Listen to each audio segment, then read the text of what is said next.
आगामी दीपोत्सवामध्ये राज ठाकरे आणि उद्धव ठाकरे पुन्हा एकदा एकत्र येणार आहेत। उद्धव ठाकरे यांच्या हस्ते मनसे आयोजित दीपोत्सवाचं उद्घाटन केलं जाणार आहे।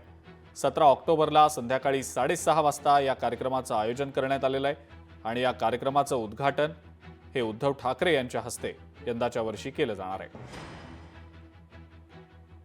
मनसेच्या वतीनं राजसाहेबांच्या माध्यमातून सातत्यानं दिवाळी सण दीपोत्सव होत असतो आणि त्याला उद्धवजींना निमंत्रित केलेलं आहे। खरं तर निमंत्रित करणाऱ्याचं अभिनंदन केलं पाहिजे आणि जाणाऱ्याचं अभिनंदन केलं पाहिजे, म्हणजे उद्धवजींचं पण आणि राजसाहेबांचं पण अभिनंदन केलं पाहिजे।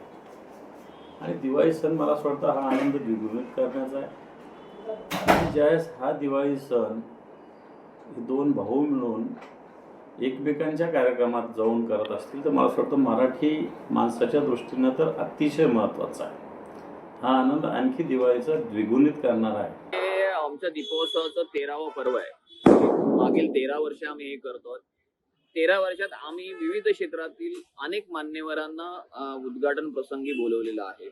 अगदी सचिन तेंडुलकर देखील इथे येऊन गेलेले आहेत, आमच्या आशा भोसले ताई येऊन गेलेले आहेत। त्याचाच एक भाग पकडून त्या धागा पकडून समजा ह्या वर्षी शिवसेना पक्षाचे पक्षप्रमुख उद्धवजी येत आहेत, त्यामुळे हा देखील आनंदाचा एक योग आहे। तर वेळेला ते दोन बंधू जेव्हा भेटतात तेव्हा राजकीय तर्क वितर्क होणं साहजिक आहे, पण दीपोत्सवाच्या वेळेला जर राज ठाकरे साहेब त्यांना निमंत्रण देतात उद्धवजींना आणि उद्धवजी येत आहेत, तर मला वाटतं की दीपोत्सव हा आनंदाचा सण आहे। त्याच्यामध्ये आपण एकमेकांना भेटीगाठी करत असतो, शुभेच्छा देत असतो, गोडधोड खाऊ घालत असतो। त्यामुळे मला वाटतं की त्या दिवशी कोणतीही राजकीय चर्चा होईल असं मला वाटत नाही। लोकशाही मराठी ऐका, पहा, जागरूक रहा।